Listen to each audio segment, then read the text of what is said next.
Hello and happy High Five Friday. I'm Deandra Wardell, owner of On to the Next One Consulting LLC. Today's High Five Friday has a little different feel to it.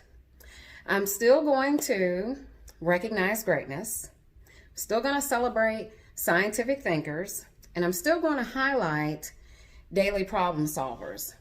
But for this particular High Five Friday, I want to focus on what is fundamental to continuous improvement, and that is showing respect for people. Now, respect for people can take place in a number of different ways, and it doesn't have to be any of these grand acts. It can be something simple. By showing respect for who a person is and allowing them to be in their space, to pursue rights, to enjoy their rights, and to have liberty, and to pursue happiness. And on this particular High Five Friday, which happens to be Breonna Taylor's 27th birthday, if she was here with us today, she would be celebrating 27 years of life. But 3 months ago, while Breonna was in her own home, and while she was sleeping, the police in Louisville, Kentucky used a no-knock warrant to invade her home and shoot her in her sleep. Those officers are still going on about their daily lives. That is not how you show respect for people. But perhaps you're wondering, what does that have to do with High Five Friday and recognizing folks like you typically do? I'm glad you asked. Like I said, this High Five Friday is about showing respect for people. And today, I want to recognize the women of Lean, or the women in Lean. This is a group that was started a few years ago at one of the many continuous improvement conferences that I attend, where women, Karen Ross, who I call the mother of Lean, recognize the importance for women to pull together, to use our resources, to use what we know about continuous improvement to make this world a better place. And what I appreciate this week is that the women of Lean, who are some very powerful women, have used their continuous improvement platforms to speak out on police brutality and the importance of using Lean methodologies and tools to work towards achieving social justice for Black people in this country. Now, earlier this week, in true continuous improvement form, I ran an experiment. If you follow me on any other social media platform, I'm very vocal about how I feel about showing respect for people as it relates to the problems that Black people face. Because I don't know if you've noticed this or not, but I'm a Black woman. But I'm always very careful about what I say on LinkedIn. But due to the events that have been happening in this country for some time, and especially with what has happened with Breonna Taylor and George Floyd and so many other hashtags, I have been restless emotionally and physically. So much so to the point that I have had difficulty sleeping.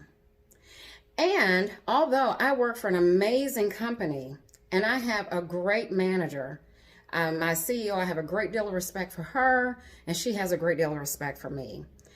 But even in my position as a vice president, I found myself experiencing anxiety about coming to work.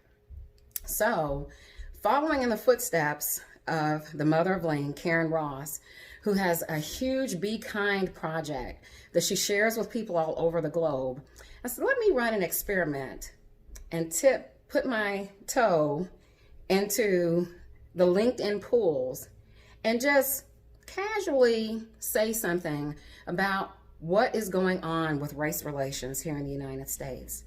And I made a simple post about being kind to Black professionals, because during the night, we're dealing with trying to have peaceful protest. And during those peaceful protests, I have witnessed close friends of mine be tear gassed while they're praying. and a number of other things. Other Black professionals, some of the labels that have been placed on them, some of the challenges that they are facing in running their businesses simply because of the color of their skin.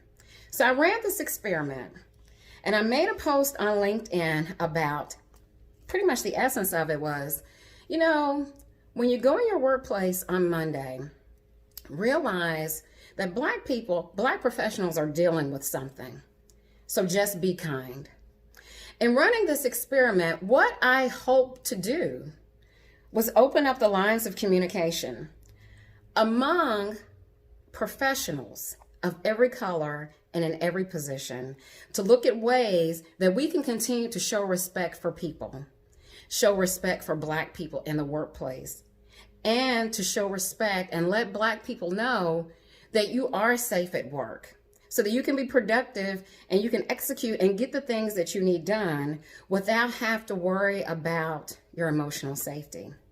So I ran this experiment, and what an interesting experiment it was, because what happened, what I expected to happen, was to spark conversation. I didn't know a lot of that conversation would be driven by a troll in the continuous improvement community. But I don't want to place any emphasis on the troll.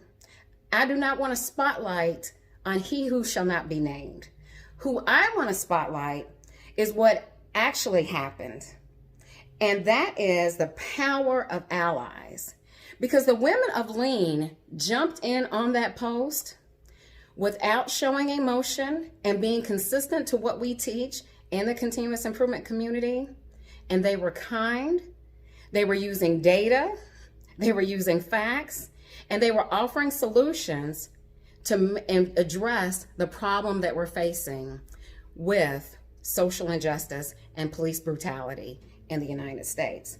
So what's next on this experiment and on this continuous improvement journey? We want justice for Breonna Taylor. And what I intend to do is use continuous improvement and use my voice and use the importance of showing respect for people to get that justice for Breonna Taylor. And why am I doing this? Because this ties in with the reason why I have been placed on this earth. And that's to create an army of problem solvers. And not just to address the problems in the workplace, but problems in this world to make this world a better place in which we live. So on this High Five Friday, I want to give a high five to the women in Lean for helping me to recognize the importance of using our voices to make a difference in this world and to use the tools that we have with continuous improvement to make processes better for people like Breonna Taylor. So I want to say her name, Breonna Taylor. I want to say the names of the women in Lean. Karen Ross, say her name. Crystal Davis, say her name. Dorsey Sherman, say her name. Leanne Schuldmeyer, who checks on me multiple times a day and has been doing that for the past few weeks, say her name. Bella Engelbach, say her name. Deanna Mills, say her name. Julia Savage Fournier, all the way from Canada, say her name.